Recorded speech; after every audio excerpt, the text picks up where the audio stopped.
हाँ students, class 10th। इस video में हम आपके लिए कुछ विस्तृत उत्तरीय प्रश्नों को हल किए हैं। उनको आप लोग ध्यानपूर्वक देखिए, समझिए। पहला प्रश्न है, वज्र अपनी पुत्री से कहता है कि 7 वर्ष पूर्व मैं तुमसे 7 गुनी आयु का था। ये पहली शर्त हुई।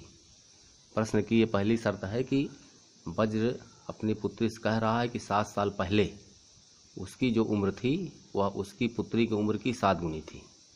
फिर दूसरी शर्त में कह रहा है कि अब से 3 वर्ष बाद, यानी अब जो उसकी वर्तमान आयु है उससे 3 वर्ष पश्चात मैं तुमसे केवल 3 गुनी आयु का रह जाऊंगा। मतलब वज्र केवल 3 गुनी आयु का, अपनी पुत्री की आयु के 3 गुनी आयु का रह जाएगा। इस स्थिति को हमें बीजगणितीय एवं ग्राफीय रूपों में व्यक्त करना है।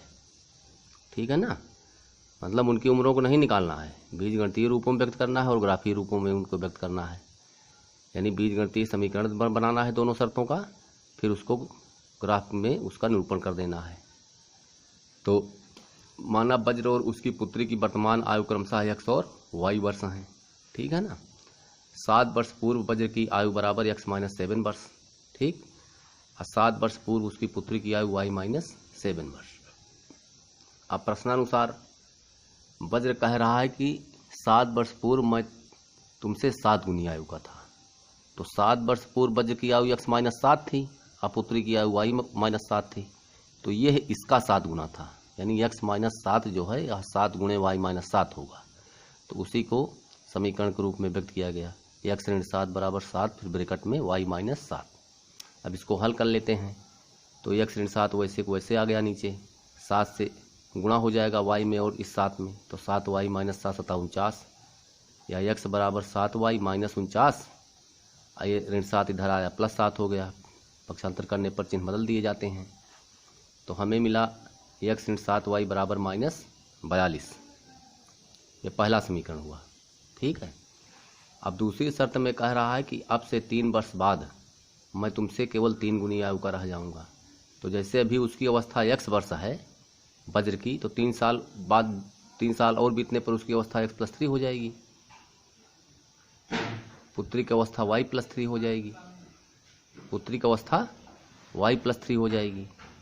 तो 3 वर्ष बाद वज्र की आयु x + 3 वर्ष और उसकी पुत्री की आयु y + 3 वर्ष।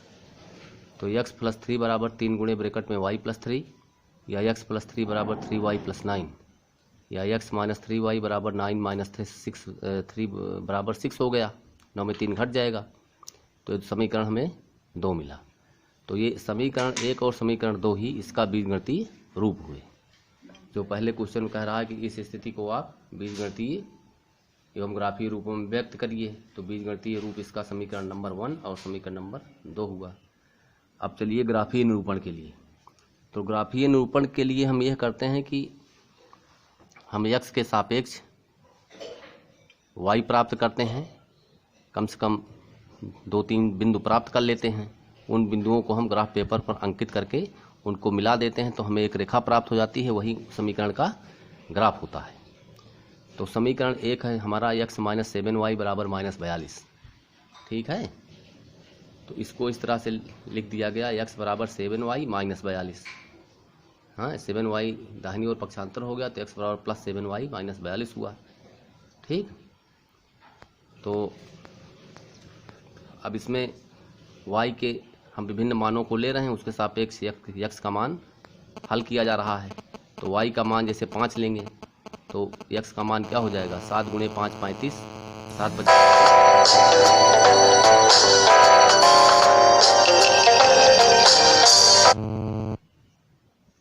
35 - 42। ठीक है। तो 7 × 35 - 42 का मतलब कितना आया, यह हुआ -7। अब y का मान अगर 6 रखेंगे तो 6 × 7 = 42 - 42 0 हो जाएगा। 7 रखेंगे तो 7 × 7 = 49, 49 - 42 का मतलब 7 हो गया। ठीक है स्टूडेंट्स। तो हमें ऋण 7 5, 0 6 और 7 7, ये ABC हमें 3 बिंदु प्राप्त हुए। ठीक है। फिर करिए। अब समीकरण 2 से देखिए, ये समीकरण 2 है। x ऋण 3y बराबर 6 है। इसको ऋण 3y पक्षांतर करेंगे तो x बराबर ऋण 3y उधर जाएगा तो धन 3y प्लस 6 मिला ये। तो समीकरण 2 हमें मिल रहा है x बराबर 3y प्लस 6। ठीक है। अब इसमें भी y के हम मानों को रख रहे हैं। जैसे y का मान ऋण 1 रखेंगे तो ऋण 3 हो गया, 6 ऋण 3 का मतलब 3 मिला। y का मान ऋण 2 रखे तो ऋण 6 मिला, ऋण 6 धन 6 0 हो गया। y का मान ऋण 3 रखे तो ऋण 9 धन 6 का मतलब ऋण 3 मिला। तो समीकरण 2 से जो प्राप्त हमें बिंदु मिलेंगे, 3 - 1 मिला, इसको d से दिखाएंगे। फिर 0 - 2 मिला, इसको e से दिखाएंगे। फिर -3 मिला, इससे इस बिंदु को f से दिखाएंगे। ठीक है। तो हमें इस तरह से समीकरण 1 से जो प्राप्त बिंदु हुए वो -7, 5, 0, 6 और 7, 7 मिला था। समीकरण 2 से जो बिंदु प्राप्त हुए वो D3 - 1, ई बिंदु मिलेगा 0 - 2 और f मिला -3 - 3। अब इन्हें हमको ग्राफ पेपर पर अंकित करना है। तो हम क्या करते हैं कि प्लेन पेपर पर सर्वप्रथम 2 ऊर्ध्वाधर रेखाओं को खींचते हैं। यह रेखा x अक्ष कहलाती है और एक रेखा y अक्ष। इन पर बराबर दूरियों पर नाप करके हम बिंदुओं को अंकित करते हैं। जैसे 1, 2, 3, 4, 5, 6, 7। x अक्ष के बाईं ओर वो होगा -1, -2, -3, -4, -5, -6, -7। y अक्ष पर ऊपर की ओर उतनी ही जितनी दूरी यहाँ लिए है x अक्ष पर, उतनी ही दूरी पर बिंदुओं को अंकित करेंगे। तो 1, 2, 3, 4, 5, 6, 7, 8 है। ये y अक्ष पर नीचे की ओर जो होगा उसका मान ऋणात्मक नापा जाता है। तो ऋण 1, ऋण 2, ऋण 3, ऋण 4, ऋण 5, ऋण 6, ऋण 7। ठीक। अब चलिए हमें -7, 5 को अंकित करना है। तो -7, 5 का मतलब x अक्ष के -7 की सीध में ऊपर और इधर y अक्ष के 5 की सीध में। तो यहाँ ऐसे ये दोनों रेखाएं इसे काटेंगी तो ये बिंदु हुआ हमारा A। ठीक है। B 0, 6 है। 0 का मतलब x अक्ष का नाप 0 है। तो x अक्ष का नाप 0 का मतलब कि वह बिंदु y अक्ष पर होगा 6 इकाई की दूरी पर। ठीक है ना। तो 1, 2, 3, 4, 5, 6 इकाई। तो ये पॉइंट मिला B। ठीक है।